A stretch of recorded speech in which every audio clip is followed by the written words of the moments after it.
Hi guys, welcome back to We Should Talk, a pop culture interview series from In the Know.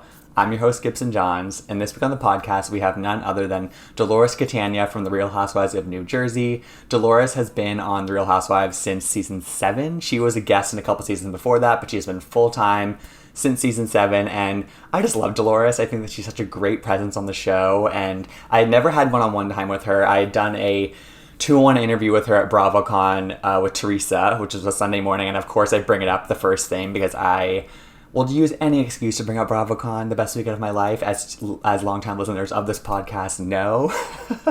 I bring it up with anybody who I interacted there, so of course that's what we talked about that at the beginning, and it was kind of fun to reminisce there. And then otherwise we just kind of talked about a ton of the different things with this season of The Real Housewives of New Jersey, including her relationship with David and Frank and sort of the pressure from other people there and sort of how she deals with that constant feedback and constant sort of opinion on those relationships. But what I love about Dolores is that she is so steadfast in her opinions.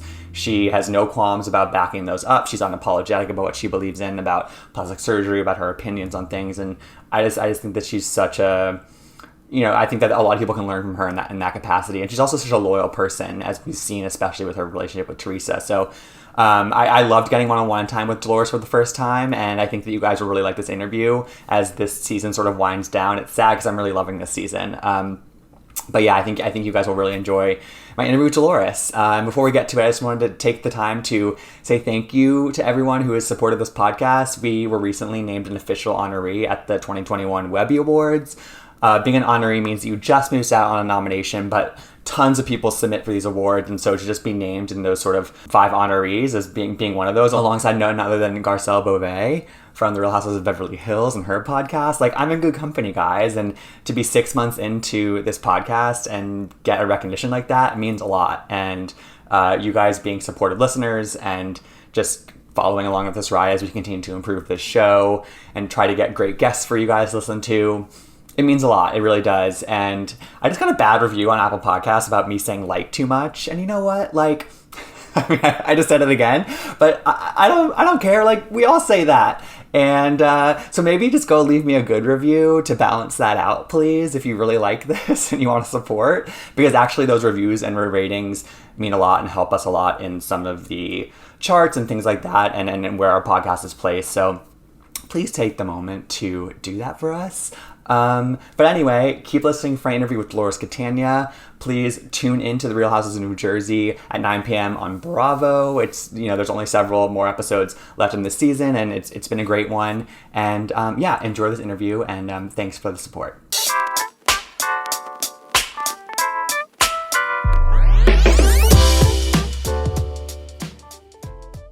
All right, so we're here with Dolores Catania from The Real Housewives of New Jersey. Dolores, how are you? I'm so good. How are you? I'm good. I'm just, this season has made me so happy. So I'm just sort of I'm so glad to be talking to you. You look happy. You look so cute and happy. I mean, I light up whenever I get to talk to any of you guys, but Gibson. But the last time that we spoke, which I have to bring up, which was BravoCon, when me and Teresa, Sunday morning, the 3rd day of BravoCon, after that whirlwind weekend. Holy crap. I think it was 10 a.m. and we were supposed to make Sunday sauce, aka pasta and red sauce, and just spill the tea over spaghetti and meat sauce at 10 in the morning, mind you. And I remember you guys were a little bit late. The sauce starts, Gibson. That's when I love it. It. We had to be a little rushed in our making of it. I remember on the little hot plate, but and you guys were a little late because of glam, and it was again a crazy weekend. But then you guys came on guns a blazing, spraying champagne at everyone and dumping it in their mouths. What do you remember about that and that weekend? Because again, it was just I bring it up whenever I can because it was one of the best weekends ever and such a whirlwind. It was one of the happiest times of my life, to be honest with you. I pulling up to BravoCon was surreal because you didn't know what to expect, right? We've done a lot of appearances and we've had a few hundred people, but now here's thousands of people. Yeah. Came from all over the world. And when we say Bravo family, it is a family because we interact with our fans, right? So Gibson, it's like my Greek wedding, but only on crack. Because, in sports, and I've become friends with some sports guys, professional. and they aren't encouraged to interact with their fans. However, in our case, it's our life, right? Because we're a part of, we're in your living room, and even though they are, but it's our life. It's not our skill. It's not our sport. It's our family life and our life. So when people come up to us, they know so much about us, and I feel already that I know them, you know. And so BravoCon, to see that people meeting friends that they've met on chat and meeting up, and it was a peaceful time. Yes. It was such a peaceful time, and it was such an amazing time. And Teresa and I, in that certain time that you're talking about cooking, is like, just, you would have thought that it was just us and people we invited over for dinner. Absolutely. We were very open. We spoke to the crowd. We kissed and we hugged, and we were such, you know, cooking brings out the best and the worst in us on this show. Eating brings out the best and the worst in us on the show. So I want to say that that particular segment that we did together was, we started, you asked about if we were going to do steak pizziola because that was her favorite. Remember, Yes. we were getting the ingredients about that. And we wound up with the sauce. But the talking, I realized that when you're doing something that's so familiar to you, your guards drop. And we just became a part of the audience, and the audience became a part of us. And it was just a great time. And Teresa and I usually do come off like that because Absolutely. It's organic. Yeah. And I think what was also so special about that event in particular was that Sunday morning was really loaded with some pretty high profile events during BravoCon. Like there was, like, I remember we were sort of competing in the same time slot with a lot of different people, but you guys packed that room to the brim. And it was full of people, like you just said, who have connected with you too, especially your friendship, I think, is really special for a lot of people. And it was sort of a home crowd because we were in New York and near New Jersey. And it just felt like a really special room to be in. And, you know, to just have it be kind of three people on stage and then hundreds of people out there just listening to us talk it was really fun. I remember that very well. I'll never forget it. It breaks my heart a little bit that's gone. I hope to see it again. And I wish that, but it really breaks my heart because I even remember right after that, Gibson, we had to go on a line, and the line had to be 200 people deep, maybe three. For photos. Yes. Were you there? Did you stay with us through that? I was there for the beginning of that. Yeah. Which was it. People would line up before we even finished because they wanted to get in. Right. So people were lining up. I had the hottest bodyguard, by the way. Like, happy for you. Oh my God. He was like a retired, good looking cop, New York cop. And I was like, what's going on here? Good thing you were in glam, Dolores. Come on. Like you were ready to go. I was like, let me tell you, but no, I had two actually. We had these big men all around us walking us through crowds, but I'll tell you, I am so proud of them because they are workers. They never get tired. They never turn people away ever. Mm-hmm. I've seen this before, and I can tell you, like, we love our I don't say fans because we don't treat them like that. We love our friends. Yeah. Very, very much. And we don't care how tired. We were tired. I mean, you guys. That was day 3. Yeah. We worked, and it was nothing more than an honor and a pleasure to be there. Really, it was. Yeah. And that honestly ties into your other big moment of the weekend, which was the squash that beef with Ramona, which is the whole issue is that Ramona had been turning away people for photos left and right. And I know you guys squashed that beef, but that was another memorable moment of that weekend. I felt like it was a Super Bowl at that Watch What Happens Live taping. Like I was a couple of vodka sodas deep. I was out of my seat screaming and hollering. Like that was, again, another moment. Like that wasn't as relaxing as the other one was perhaps, but it was still just as memorable. Yeah. So Frankie's dog's crying for him. Sorry. Angel, please. Angel. The dog, he adopted an old dog from a shelter. Supposed to be old. I think this dog, they lied about the age. I think he's got the young at heart. He's got the energy of a puppy. So just chill out, dog. We're good. The owner had died. He was in the house with the owner, and the owner had no family. So It's Oh, that's like, so sweet that you guys are taking him in though. That's cute. no, we have millions here. Take one. I can't stop. My apartment, I have some space in my apartment, so just send one over in New York. Like a boarding situation at this point. So, so no, it was just really, really, it was special. It was just really, and then we were drinking and the day was, but we were tired. That was a crazy. You think it'll ever happen again? I think it will. Not, I mean, knock on wood. I feel like we obviously have to skip a year. Maybe we'll have to skip 2 years, but I feel like they learned that the demand for that was so high. I mean, the tickets sold out in like an hour or something, Under an hour, yeah. like under an hour. So like, I think that they can make it even bigger, and like having it return after a year or two of not having it will make it just like an even more of a moment, I think. So I'm knocking on wood about that, but I think it will happen. Praying for Bravo. We're praying for the return of BravoCon the way we had it. Exactly. Yes. It's supposed to be in LA. Well, I would have flown out for that. So I'll follow it anywhere.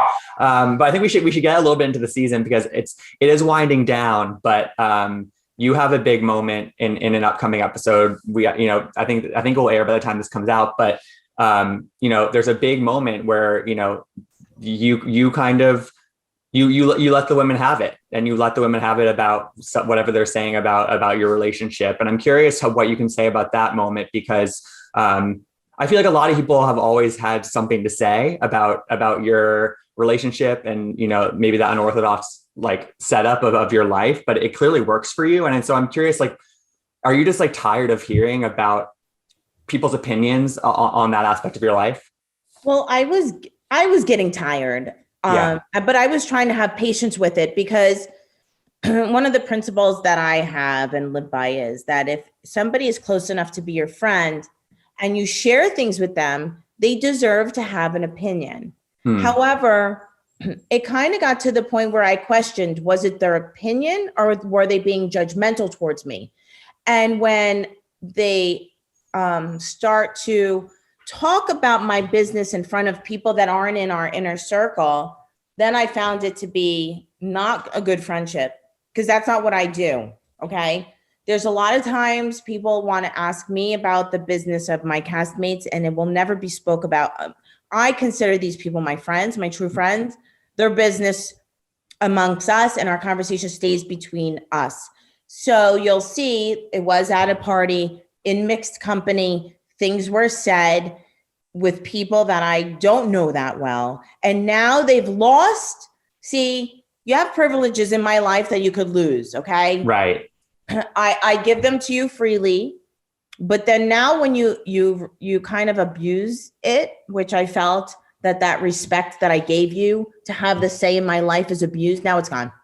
And then I get pissed off and I get really angry. I get rightfully so angry because I trusted you.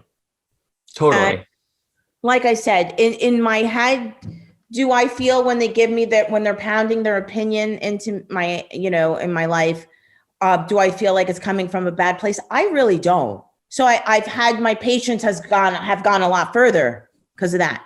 Right. Yeah. I think that's a worthwhile disclaimer. Sort of like, people have a lot to say, but ultimately they are happy for you, and they just like want. I think they see how happy you are with Frank. Right. They see you with David, and it's sort of like, they mean well. But I think that's I think you're somebody who puts a lot of trust in people, and you put a lot of credence in that. And so when somebody breaks that, it's sort of like, again, they, like you just said, they lose their privilege, and I'm a very principled person. Yes. And now I'm going to get angry. I let you, like I say, feel the way that you want. However, I felt a lot of it was narrow-mindedness. I've been divorced for 22 years. Mm-hmm. A lot of the days and the things that I've had to deal with, they don't have 1 hour in them. Right. So, I respect their lives and their opinions, and I love them all, but don't push me. Mm-hmm. Totally. And did I see that you have a new living, that you just bought a new place, or you're moving into a new place soon? I moved into a new place. Congratulations. As you can see, it's beautiful. Oh my God, I love it. Look at all those finishings. So gorgeous. Oh, it's gorgeous. It's a townhome. Me and my kids needed somewhere to live because Frank Catania is taking a long time finishing my house.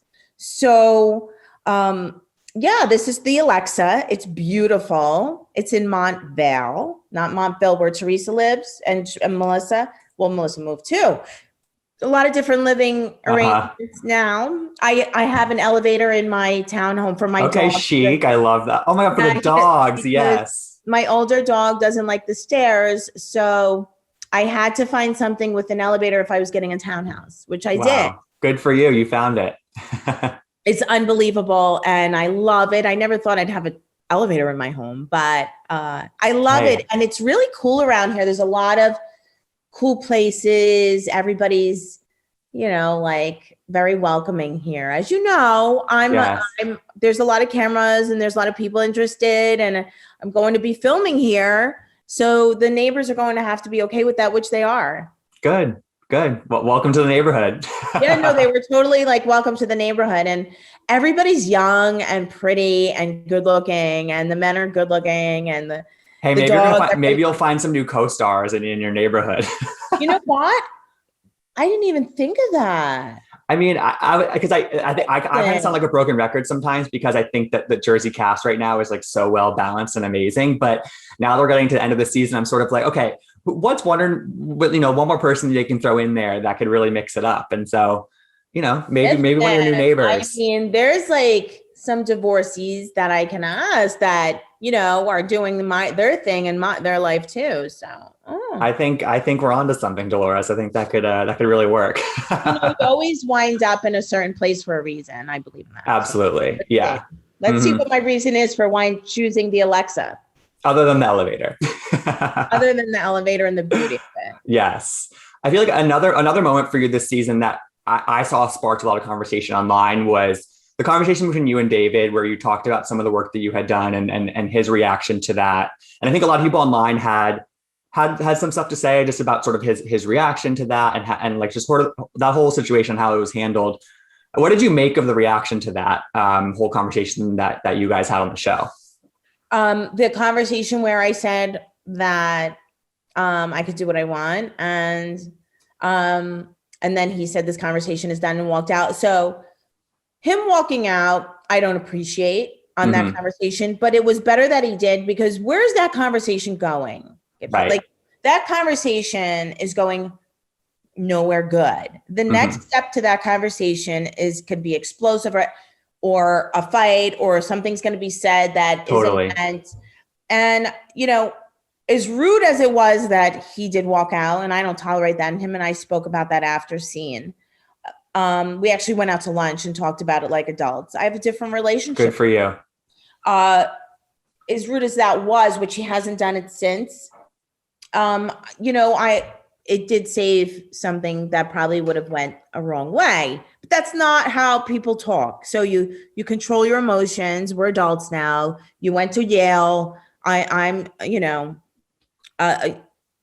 successful in my own right. I think we could have a decent conversation without you walking out. So totally.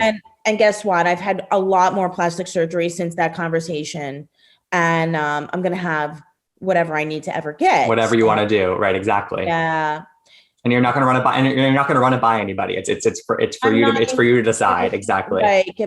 I'm not engaged, so there's different levels to a relationship that, you hold. Unfortunately, David has to take care of me. So when I get home from whatever I said I didn't tell him I was going to do, but I don't need his permission to do it. And as far as consulting him about it, again, I'm not engaged. It's a different level of a relationship. Totally. Yeah, I think that's very well said. And I think it speaks for itself. I don't want to rehash any of the Teresa Jackie conversation, because I think that we've done that 1,000 times this season. And I think that like every kind of like different argument has been made about it. But what I would love to know from you is just sort of like, again, as a really long time friend of Teresa's, as a co-star to Jackie and Teresa, what did you make of sort of like how each of them handled it after? Because I feel like they both wanted to bring it up a lot. Like they both did in their own right, talk about it a lot after the fact. And you guys were all sort of like, here we go again. Like, did you think that like, what did you make of just that aspect of it? Because I think the other arguments have all been had and we don't need to go there. Well, what did I talk how do I feel about them? Like just bringing it up a lot. Yeah, exactly. So here's the thing. In this group, I say you have to get the poison out. And it's either going to be, you're going to beat each other up, or you're going to be like, you're going to verbally get out all the aggression in that way. So there's two ways to do it, physically or verbally. Right. And they had to verbally get it out. Now, me, I'm more of a physical person. I want to just rip your limbs off. Like, I want to like choke you out. But once, I have to get it all out. Right. I have to. And I can speak for Teresa too. She had to get it out of her system. Jackie had to get the anger out of her system. And until those emotions are all out, it had to be done. Can we move on? So I always say emotions do not travel in rational channels. There was going to be no rational conversation until the emotions were done. That makes sense. Totally. And I could have a therapy degree at this point. I believe it, Dolores. What is your personal relationship with Jackie like, now, or I guess after this whole situation, like, because I feel like, your friendship isn't something that we focus on a lot on the show, but I'm curious sort of, what's your relationship like? What's your friendship like? My friendship with Jackie is, it's fine. Do Jackie and I spend time together? We don't, with COVID and everything. But the girls had a birthday party for me. Of course she was invited. I'm not, we're all very busy women. We're not like, oh, we have to have like lunch. Hanging out. Right. Exactly. No, we're not like that, Gibson. We're not taking real yoga classes together. We're running our asses into the ground. Like, if I'm not with them, I'm at the shelter. I'm saving dogs. I'm like trying to renovate my house. Absolutely. Yeah. Doing business deals. I'm getting into real estate again. I'm taking care of making sure my kids are okay. They're taking care of their kids, You're not a lady who lunches, basically. That's not your MO. Right. We are not lunch ladies. However, if any one of them needed me at any time of the day or night, and if they ever needed David Principe, the doctor that everybody has an opinion on, which stay tuned, you'll see, he is there for them. And so am I. So is anybody in my family there for my friends. Totally. And I think one thing that's been fun for me to watch this season, and somebody who I have, with each of her seasons, I've grown to really love her more and more, is Jennifer. I think that I think she's really great for the show. I think that she isn't afraid to say what everyone's thinking. She isn't afraid to go there. And I think I'm as a fan, I've been appreciative of that more and more. But she clearly still ruffles a lot of people's feathers, especially Margaret and Melissa. Mine. No, yeah, even you're right. What do you make of Jennifer? Because I think that she is ultimately a great presence for the show, but I can see how you guys can get frustrated sometimes. So I have patience for her, but sometimes I want to beat the out of her. Like, I want to take her. And then she's like, but why are you mad at me? It's almost like, I know what to expect from her. Right. And I know there's a lot of good about Jennifer. She's a very generous person. She's a sharer. My earrings for reunion, she brought for me. Love. She has taken off her shoes and given them to me. She's written checks to my charities. I mean, the girl has a heart of gold. She wants everybody to have what she has, but she'll throw you under the bus in 2 seconds. Not because she's doing her job for the show, just because that's how she is. Right. And I don't think that she covers her own self either. I don't think she lies. I think she just literally, I think she does things without thinking, and that's her instinct almost. You know what I mean? Well, that's what makes you a pretty good in this business, is right. Not thinking about what you're doing or saying and not caring about the consequences. Another thing, she don't give a shit at the end of the day what's coming down the road after what she says or does. Because she knows that she can deal with the ramifications, or whatever they are. She can hit. She don't care. Jennifer don't care. It's almost dangerous. Yeah, it can be reckless for sure sometimes, I feel, but I will say we all need, every show needs one. Exactly. I totally agree with you.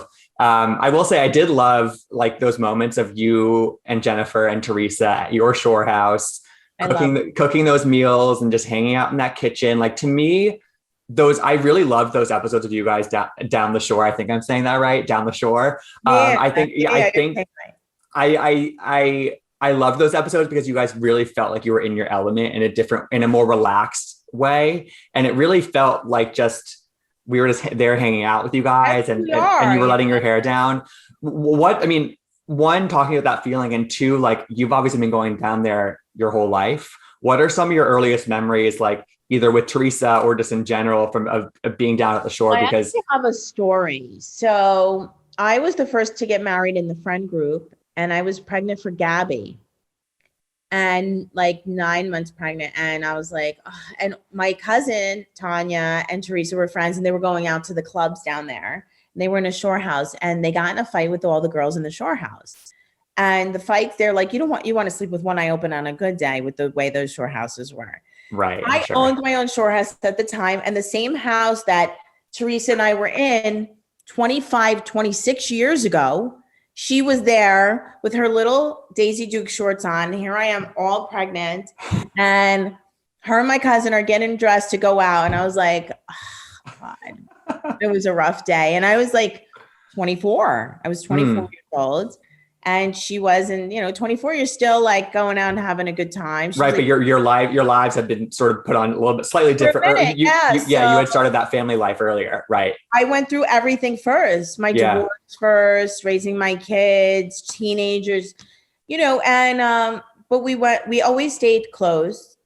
We went out a lot. I went out as a single woman with her, and Dina was single, and we had a lot of fun, but. Yeah, we go back that far. So that is my memory of Teresa staying at my shore house for the first time. Wow. And then we just saw the most recent time, which is so fun. I love that. There's a lot to be said. There's a lot to be said about that.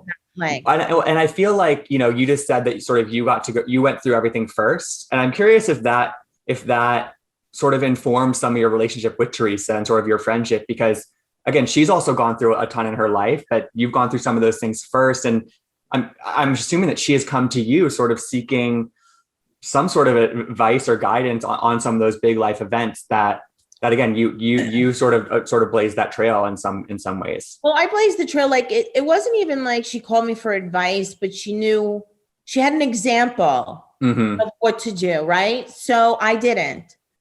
So when Frank and I, in the beginning of our divorce, was chastised and criticized and talked about and told we were making mistakes with our kids by being so close, we were sending mixed messages, we never listened. But it felt right. I always lost sleep saying, am I doing the right thing? We're going on vacation together, but we're divorced. And the proof now is in the pudding. I have kids that now can talk, and they can help other kids through it, as they have. Saying, and I really stress, like, this is the way you have to do it. There's no way you're not going to fight over curtains in front of these kids, because those curtains aren't going to matter, but these kids are never going to forget the memories of that fight. Mm-hmm. Yeah. And I think, I think we're seeing kind of shades of that with Teresa and Joe now. I think it's kind of fun when we see Joe FaceTime in, and Teresa and him are sort of playful with one another, and they're being friends for the sake of their children. And I think that we're seeing sort of shades of that same relationship now sort of pop up with Teresa and Joe. Like, do you feel that same way, that they're kind of taking a page from your book? Yeah, I do. She said she would. And when they spoke about divorce, they both agreed that they would want it to be like ours, like mine and Frank's. And it takes two people to do that. Absolutely. So it's not easy. In the beginning, it's not easy, but you do it. So being a parent isn't easy. The minute you decide to be a parent, you decide that your life is not your own.